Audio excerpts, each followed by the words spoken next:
আমি খুলনায় একটি বাসায় ভাড়া থাকতাম। সেই বাসার বাড়িওয়ালা বিদেশ থাকত। বাসায় থাকত শুধু বাড়িওয়ালার স্ত্রী এবং তার মেয়ে।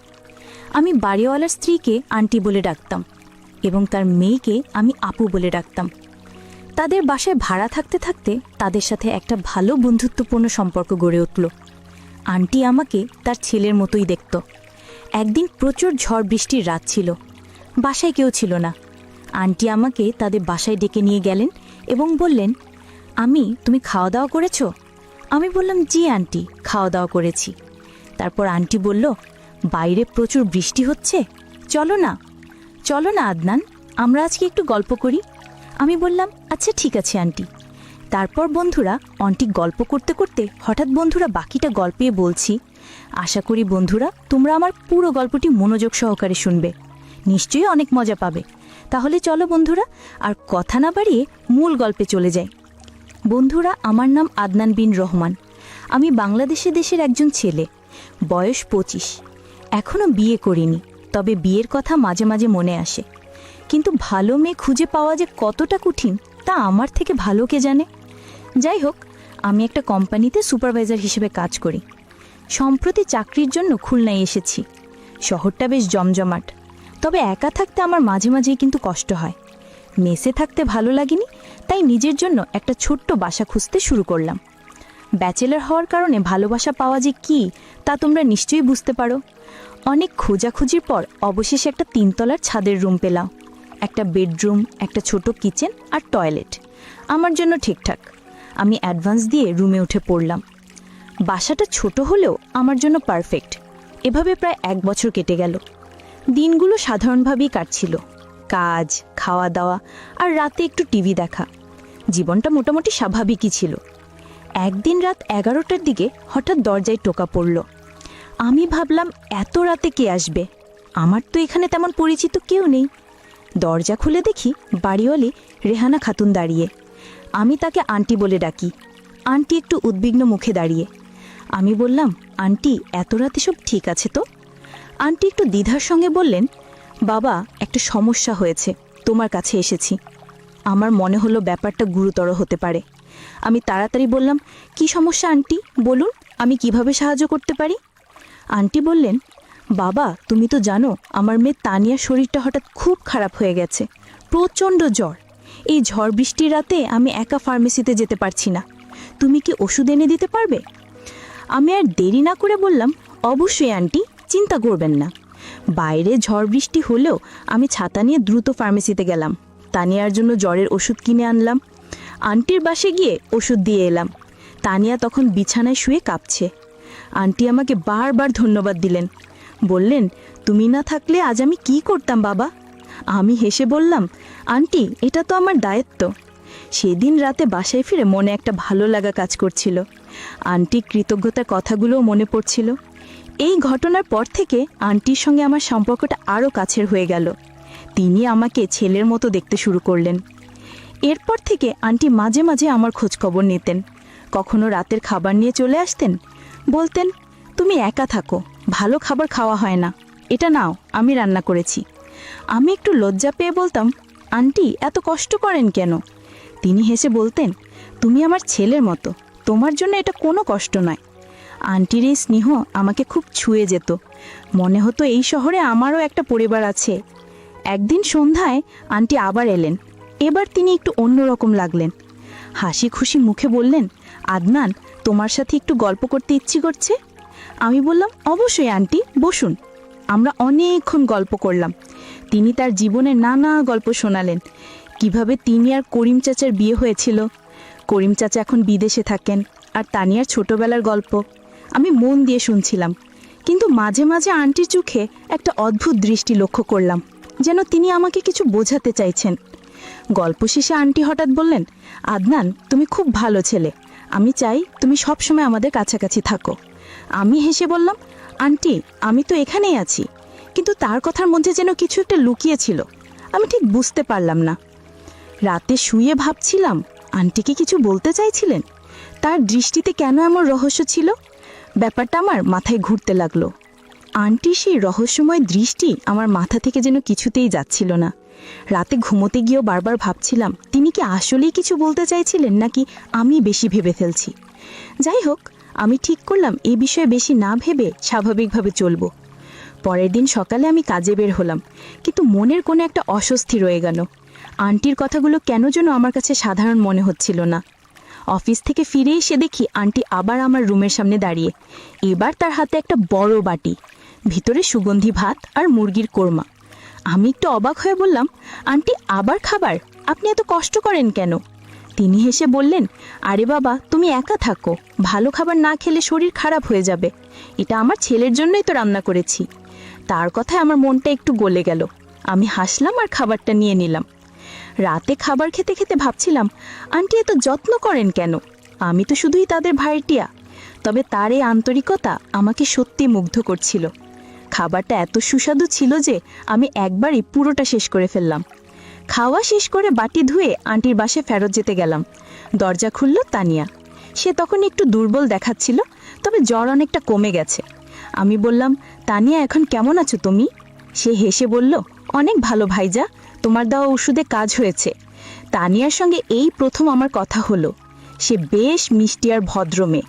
আমি বাড়ি দিয়ে চলে আসার সময় আন্টি বললেন, আদনান, কাল সন্ধ্যায় একটু আসবে, তোমার সঙ্গে কিছু কথা আছে।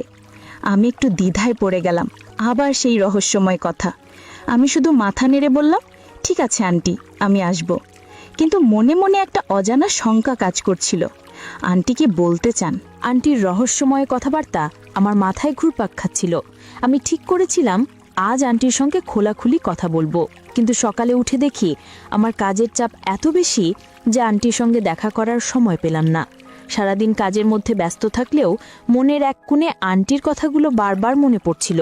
তিনি কেন বারবার আমাকে পরিবারের একজন হওয়ার কথা বলছেন? এর পেছনে কি কোনো বড় পরিকল্পনা আছে? কাজ শেষ করে বাসায় ফিরলাম। সন্ধ্যার দিকে রুমে ঢুকতেই দেখি দরজার সামনে একটা প্যাকেট রাখা। খুলে দেখি ভেতরে কিছু ফল আর একটা হাতে লেখা চিঠি। চিঠিটা আন্টির। তিনি লিখেছেন, আদনান, তুমি সারাদিন কাজ করে ক্লান্ত হয়ে ফিরো, এই ফলগুলো খেয়ে শরীরটা সুস্থ রাখো। আর আজ রাতে একটু আমার বাসায় এসো, তোমার সঙ্গে গল্প করতে ইচ্ছে করছে। আমার মনটা আবার দ্বিধায় পড়ে গেল। আন্টির এই যত্ন আমাকে খুশি করলেও তার কথার পেছনের উদ্দেশ্য নিয়ে আমি সন্দিহান হয়ে উঠলাম। রাতে আমি আন্টির বাসায় গেলাম। দরজা খুলল তানিয়া। সে আমাকে দেখি হেসে বলল, ভাইয়া এসো, মা তোমার জন্য অপেক্ষা করছে। আমি ভেতরে ঢুকে দেখি আন্টি ড্রয়িং রুমে বসে আছে, টেবিলে কিছু নাস্তা আর চা সাজানো। আন্টি আমাকে দেখে উঠে দাঁড়ালেন, বললেন, আদনান বাবা, এসেছো, বসো, একটু গল্প করি। আমি বসলাম, কিন্তু মনে মনে একটু সতর্ক ছিলাম। আন্টির কথার ধরন আমাকে ক্রমশ অস্বস্তিতে ফেলছিল। আন্টি গল্প শুরু করলেন, বললেন, তুমি তো জানো আমার স্বামী বছরের বেশিরভাগ সময় বিদেশে থাকেন। আমি আর তানিয়া এখানে একা। তুমি এসেছো, তাই আমার মনে হয় আমাদের বাড়িতে একটা নতুন প্রাণ এসেছে। আমি হাসলাম, কিন্তু কিছু বললাম না। তিনি আবার বললেন, আদনান, তুমি কি কখনো ভেবেছো জীবনে একটা পরিবারের গুরুত্ব কতটা? আমি একটু ভেবে বললাম, হ্যাঁ আন্টি, পরিবার তো সবার জীবনের মূল শক্তি। আন্টি হঠাৎ একটু থামলেন, তারপর বললেন, আমি চাই তুমি আমাদের পরিবারের কাছাকাছি থাকো। এই কথাটা শুনে আমার বুকটা ধক করে উঠল। আমি বললাম, আন্টি, আমি তো আপনাদের খুব কাছের মনে করি, তো আপনি ঠিক কি বলতে চাইছেন? তিনি হেসে বললেন, ধৈর্য ধরো বাবা, সবকিছু সময়ে বুঝতে পারবে। আমি আর কিছু জিজ্ঞাসা করতে সাহস পেলাম না। গল্পের মাঝে তানিয়া এসে যোগ দিল। সে বলল, ভাইজান, তুমি কি জানো মা তোমার খুব প্রশংসা করে, বলে তুমি খুব ভালো ছেলে। আমি হেসে বললাম, আন্টি বেশি প্রশংসা করেন, আমি তো সাধারণ মানুষ। তানিয়ার কথাবার্তা ছিল খুব স্বাভাবিক, কিন্তু আন্টির কথার মধ্যে যেন একটা গভীর অর্থ লুকিয়েছিল। আমি মনে মনে ভাবছিলাম, আন্টি কি আমাকে কিছু বোঝাতে চাইছেন, নাকি আমি ভুল বুঝছি? রাতে বাসায় ফিরে আমি আরও বেশি চিন্তায় পড়ে গেলাম। আন্টির কথাগুলো আমার মাথায় ঘুরছিল। তিনি বারবার পরিবারের অংশ হওয়ার কথা বলছেন, কিন্তু তার মানে কি? আমি কি তাদের পরিবারের কাছাকাছি থাকার জন্য যথেষ্ট নির্ভরযোগ্য, নাকি আন্টির আরেকটা উদ্দেশ্য আছে? আমার মন বলছিল এর পেছনে কিছু একটা আছে। আমি ঠিক করলাম আন্টির সঙ্গে আরেকটু খোলামেলা কথা বলতে হবে।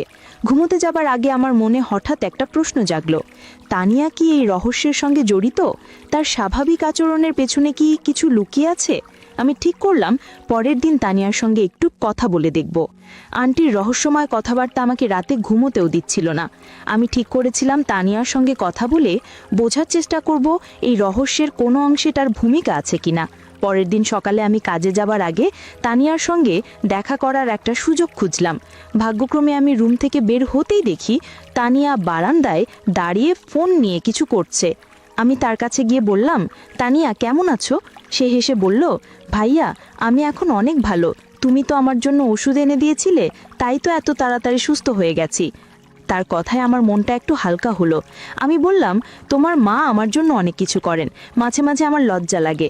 তানিয়া হাসলো, তারপর বলল, মা তো তোমাকে খুব পছন্দ করে, বলে তুমি খুব দায়িত্বশীল আর ভালো মানুষ। আমি হাসলাম, কিন্তু মনে মনে ভাবছিলাম এই প্রশংসার পেছনে কি কিছু লুকিয়ে আছে। আমি একটু দ্বিধা করে জিজ্ঞাসা করলাম, তানিয়া, আন্টি মাঝে মাঝে আমার সঙ্গে এমন কিছু কথা বলেন যেগুলো আমি ঠিক বুঝতে পারি না, তুমি কি কিছু জানো? তানিয়া একটু অবাক হয়ে আমার দিকে তাকালো, তারপর হেসে বলল, ভাইয়া মা একটু রহস্যময় কথা বলতে ভালোবাসে, তবে তুমি চিন্তা করো না, মার মনে কোনো খারাপ উদ্দেশ্য নেই। তার কথা শুনে আমার মনটা আরও অস্থির হয়ে গেল। তানিয়াকে কিছু লুকোচ্ছে নাকি সত্যি কিছু জানে না? কাজে যাবার পথে আমি ভাবছিলাম, তানিয়ার কথা সত্যি হলে আন্টির এই রহস্যময় আচরণের কারণ কি? আমি কি বেশি ভেবে ফেলছি? কাজের ফাঁকে আমার মনটা বারবার আন্টির কথার দিকে চলে যাচ্ছিল। তিনি কেন বারবার আমাকে পরিবারের অংশ হওয়ার কথা বলছেন? এর পেছনে কি কোনো বড় পরিকল্পনা আছে, নাকি এটা শুধুই তার স্নেহের প্রকাশ? আমি ঠিক করলাম আজ রাতে আন্টির সঙ্গে আরেকটু খোলামেলা কথা বলবো। সন্ধ্যায় বাসায় ফিরে দেখি আন্টি আবার আমার রুমের সামনে দাঁড়িয়ে, এবার তার হাতে একটা ছোট প্যাকেট। আমি বললাম, আন্টি আপনি আবার এসেছেন, কি হয়েছে? তিনি হেসে বললেন, কিছু হয়নি বাবা, এটা তোমার জন্য একটা ছোট উপহার। আমি প্যাকেটটা খুলে দেখি ভেতর একটা সুন্দর মাফলার। আন্টি বললেন, শীত আসছে, এটা তোমার কাজে লাগবে। আমি ধন্যবাদ দিলাম, কিন্তু মনে মনে ভাবছিলাম এই উপহারের পেছনেও কি কোনো উদ্দেশ্য আছে? আন্টি আমাকে ভেতরে বসতে বললেন। আমি সাহস করে বললাম, আন্টি আপনি আমার জন্য এত কিছু করেন, আমি সত্যি কৃতজ্ঞ, কিন্তু আপনার কথায় মাঝে মাঝে আমার মনে হয় আপনি কিছু বলতে চাইছেন যেটা আমি ঠিক বুঝতে পারছি না।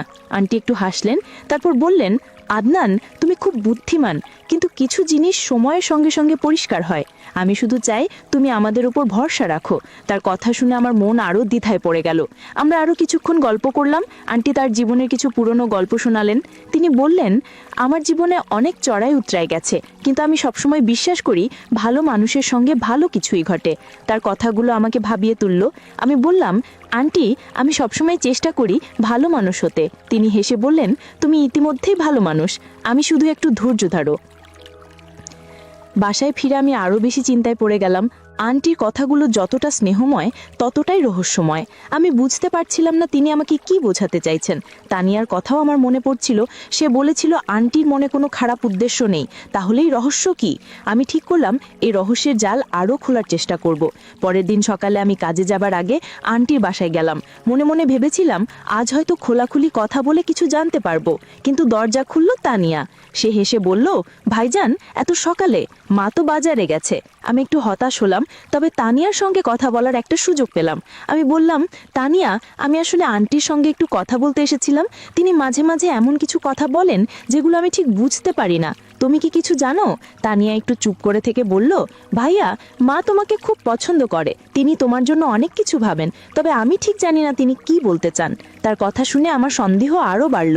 তানিয়াকে কিছু লুকোচ্ছে নাকি সত্যি কিছু জানে না? কাজে যাওয়ার পথে আমি ভাবছিলাম এই রহস্যের সমাধান করতে হলে আমাকে আরও সতর্ক হতে হবে। আন্টির কথাগুলো স্নেহময় হলেও তার পেছনে যেন একটা বড় উদ্দেশ্য লুকিয়ে আছে।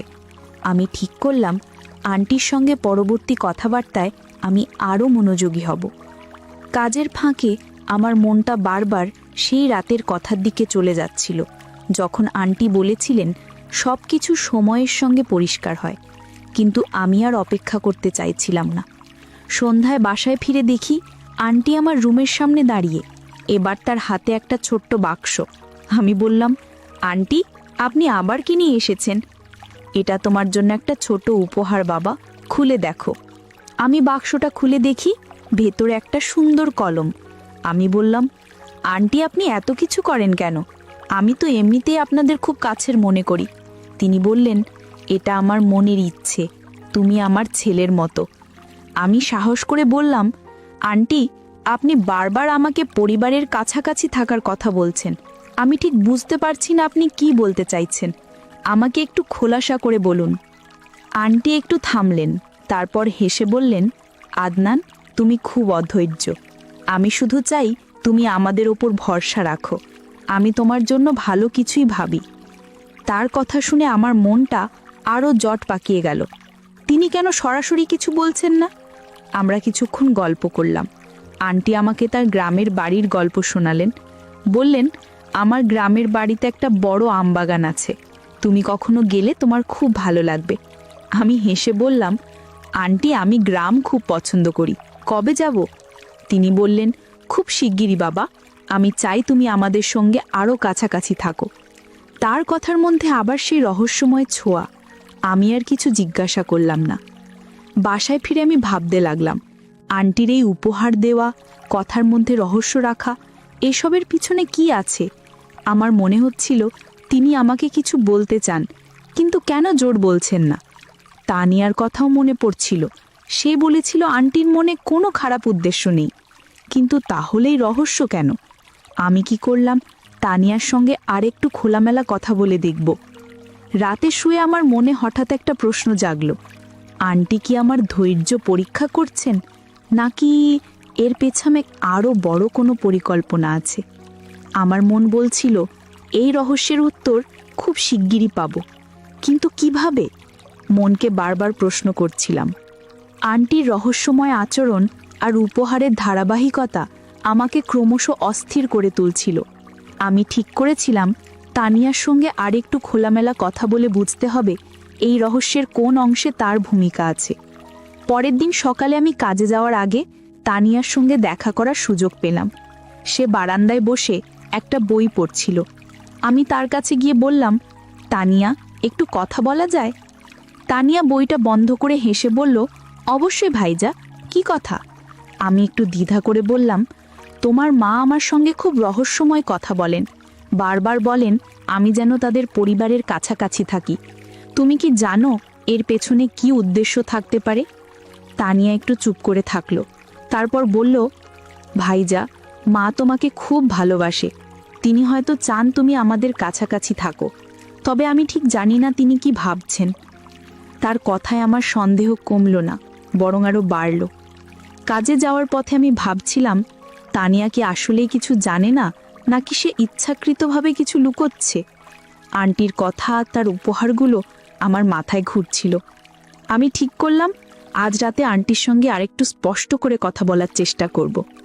কাজের ফাঁকে আমার মনটা বারবার আন্টির কথার দিকে চলে যাচ্ছিল। আন্টি কেন এত রহস্য করছেন? আমার কাছ থেকে তিনি কি চান? সন্ধ্যায় বাসায় ফিরে দেখি আন্টি আমার রুমের সামনে দাঁড়িয়ে, এবার তার হাতে একটা ছোট ব্যাগ।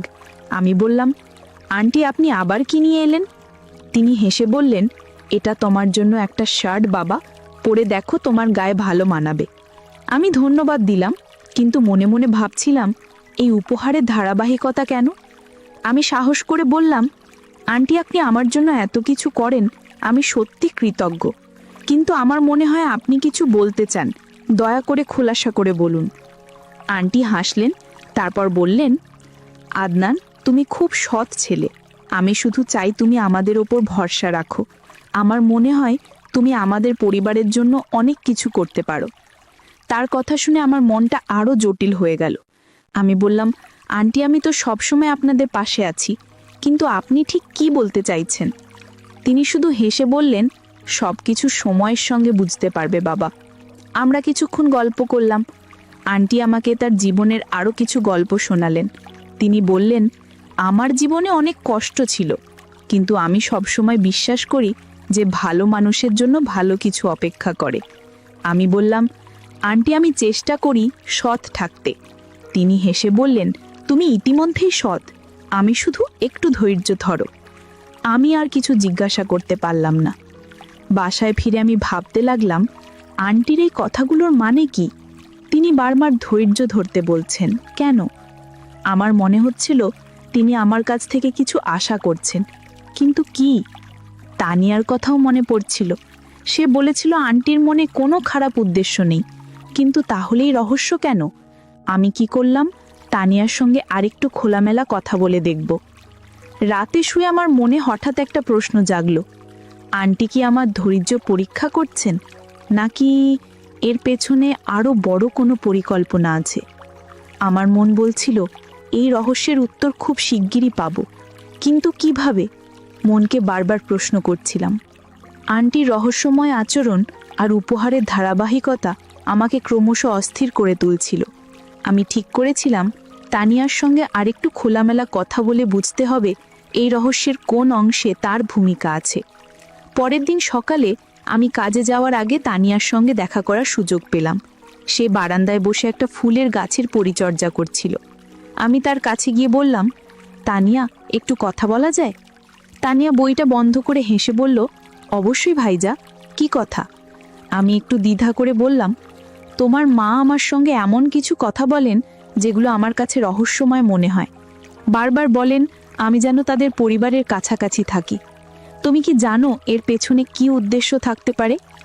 তানিয়া একটু চুপ করে থাকলো। তারপর বলল, ভাইজা, মা তোমাকে খুব ভালোবাসে। তিনি হয়তো চান তুমি আমাদের আরও কাছের হয়ে যাও। তবে আমি ঠিক জানি না তিনি কি প্ল্যানিং করছেন। তার কথায় আমার সন্দেহ আরও গাঢ় হলো। কাজে যাওয়ার পথে আমি ভাবছিলাম, তানিয়া কি আসলেই কিছু জানে না, নাকি সে ইচ্ছাকৃতভাবে কিছু লুকোচ্ছে? আন্টির উপহার আর কথাবার্তা আমাকে ক্রমশ অস্থির করে তুলছিল। আমি ঠিক করলাম আজ রাতে আন্টির সঙ্গে আরেকটু স্পষ্ট করে কথা বলার চেষ্টা করব। কাজের ফাঁকে আমার মনটা বারবার আন্টির কথার দিকে চলে যাচ্ছিল। তিনি কেন এত গুরুত্ব দিচ্ছেন?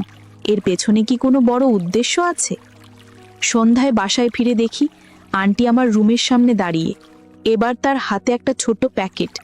আমি বললাম, আন্টি, আপনি আবার কি নিয়ে এলেন? তিনি হেসে বললেন, এটা তোমার জন্য একটা ছোট উপহার আদনান, খুলে দেখো। আমি প্যাকেটটা খুলে দেখি ভেতরে একটা সুন্দর ঘড়ি। আমি বললাম, আন্টি, আপনি এত কিছু করেন কেন? আমি তো এমনিতেই আপনাদের খুব কাছের মনে করি। তিনি বললেন, তুমি আমার ছেলের মতো, এটা আমার মনের ইচ্ছে। আমি সাহস করে বললাম, আন্টি, আপনি বারবার আমাকে উপহার দিচ্ছেন, রহস্যময় কথা বলছেন। আমি ঠিক বুঝতে পারছি না আপনি কি চান। দয়া করে খোলাসা করে বলুন। আন্টি হাসলেন, তারপর বললেন, আদনান, তুমি খুব সৎ আর দায়িত্বশীল ছেলে। আমি শুধু চাই তুমি আমাদের ওপর ভরসা রাখো। আমার মনে হয় তুমি আমাদের পরিবারের জন্য অনেক কিছু করতে পারো। তার কথা শুনে আমার মনটা আরও জটিল হয়ে গেল। আমি বললাম, আন্টি, আমি তো সব সময় আপনাদের পাশে আছি, কিন্তু আপনি ঠিক কি বলতে চাইছেন? তিনি শুধু হেসে বললেন, সব কিছু সময়ের সঙ্গে বুঝতে পারবে বাবা। আমরা কিছুক্ষণ গল্প করলাম। আন্টি আমাকে তার পরিবারের কিছু পুরনো গল্প শোনালেন। তিনি বললেন, আমার জীবনে অনেক কষ্ট ছিল, কিন্তু আমি সবসময় বিশ্বাস করি যে ভালো মানুষের সঙ্গে ভালো কিছুই অপেক্ষা করে। আমি বললাম, আন্টি, আমি চেষ্টা করি সৎ থাকতে। তিনি হেসে বললেন, তুমি ইতিমধ্যেই সৎ, আমি শুধু একটু ধৈর্য ধরো। আমি আর কিছু জিজ্ঞাসা করতে পারলাম না। বাসায় ফিরে আমি ভাবতে লাগলাম, আন্টির এই রহস্যময় কথাগুলোর মানে কি? তিনি কেন বারবার ধৈর্য ধরতে বলছেন? আমার মনে হচ্ছিল তিনি আমার কাছ থেকে কিছু আশা করছেন। কিন্তু কি? তানিয়ার কথাও মনে পড়ছিল। সে বলেছিল আন্টির কোনো খারাপ উদ্দেশ্য নেই। কিন্তু তাহলে এই রহস্য কেন? আমি ঠিক করলাম এই রহস্যের সমাধান করতে হলে আমাকে আরও সতর্ক হতে হবে। রাতে শুয়ে আমার মনে হঠাৎ একটা প্রশ্ন জাগলো, আন্টি কি আমাকে কোনো বড় দায়িত্ব দেওয়ার কথা ভাবছেন, নাকি এর পেছনে আরও কিছু আছে? আন্টির রহস্যময় কথাবার্তা আর উপহারের ধারাবাহিকতা আমাকে ক্রমশ উৎকণ্ঠিত করে তুলছিল। আমি ঠিক করেছিলাম এই রহস্যের সমাধান করতেই হবে। পরের দিন সকালে আমি কাজে যাওয়ার আগে তানিয়ার সঙ্গে আরেকবার কথা বলার সুযোগ খুঁজলাম। তাকে বারান্দায় দেখে গিয়ে বললাম, তানিয়া, আমি তোমার মায়ের কথা একটু বুঝতে চাই। তিনি কেন আমার সঙ্গে এমন রহস্যময় আচরণ করছেন? তানিয়া হেসে বলল, ভাইজান, মা তোমাকে খুব পছন্দ করে। তিনি হয়তো কিছু ভাবছেন, কিন্তু আমি সত্যি জানি না। তুমি মায়ের সঙ্গে খোলাখুলি কথা বলো। তার কথা আমাকে আরও চিন্তায় ফেলল। কাজে যাওয়ার পথে আমি ভাবছিলাম, আন্টির এই রহস্যের পেছনে কি আছে? তিনি কি আমার চরিত্র পরীক্ষা করছেন, নাকি এর পেছনে অন্য কিছু আছে? আমি ঠিক করলাম আজ রাতে আন্টির সঙ্গে সরাসরি কথা বলবো। কাজের ফাঁকে আমার মনটা বারবার আন্টির কথার দিকে চলে যাচ্ছিল। তিনি বারবার বলছেন আমি যেন ধৈর্য ধরি, কিন্তু আমার ধৈর্য আর বাকি নেই। আমি এই রহস্যের উত্তর চাই। সন্ধ্যায় বাসায় ফিরে দেখি আন্টি আমার রুমের সামনে দাঁড়িয়ে। এবার তার হাতে কোনো উপহার নেই। তিনি একটু গম্ভীর মুখে বললেন, আদনান, আজ তোমার সঙ্গে কিছু গুরুত্বপূর্ণ কথা আছে। আমার বাসায় এসো। আমার বুকটা ধপ করে উঠল। এতদিনের রহস্য কি আজ খুলবে? আমি তার সঙ্গে তাদের বাসায় গেলাম। তানিয়াও সেখানে ছিল। ড্রয়িং রুমে বসে আন্টি আমাকে বসতে বললেন। তারপর শুরু করলেন, আদনান, তুমি এই বাসায় আসার পর থেকে আমি তোমাকে লক্ষ্য করেছি। তুমি খুব সৎ, দায়িত্বশীল আর ভালো মানুষ। আমি তোমার উপর ভরসা করি। আমি বললাম, আন্টি, আমি সবসময় চেষ্টা করি ভালো মানুষ হতে, কিন্তু আপনি যে রহস্যময় কথা বলেন তা আমাকে অস্থির করে। দয়া করে বলুন, আপনি কি চাইছেন? আন্টি একটু হাসলেন, তারপর বললেন, আদনান, আমি তোমার চরিত্র পরীক্ষা করছিলাম। আমি অবাক হয়ে বললাম, চরিত্র পরীক্ষা? কেন আন্টি? তিনি বললেন, তুমি জানো আমার স্বামী বিদেশে থাকেন, আর আমি আর তানিয়া এখানে একা। আমি চাই তানিয়ার জীবনে এমন একজন মানুষ আসুক যে তাকে যত্ন নেবে, তার পাশে থাকবে। আমি তোমাকে লক্ষ্য করেছি। আদনান, তুমি সেই মানুষ। আমি চাই তুমি আর তানিয়া একসঙ্গে জীবন শুরু করো। আমার মাথা ঘুরে গেল। এই কথা আমি কল্পনাও করিনি। আমি তানিয়ার দিকে তাকালাম। সে মাথা নিচু করে বসেছিল।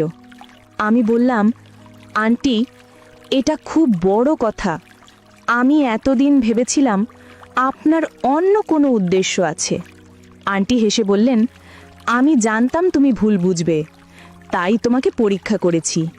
তুমি প্রতিবারই প্রমাণ করেছ তুমি সৎ আর বিশ্বাসযোগ্য। আমি বললাম, আন্টি, আমি আপনাদের খুব শ্রদ্ধা করি, কিন্তু এটা আমার জন্য খুব অপ্রত্যাশিত। আন্টি বললেন, আদনান, তুমি ভাবো, আমি আর তানিয়া অপেক্ষা করব। তুমি আমাদের পরিবারের জন্য সবচেয়ে ভালো মানুষ।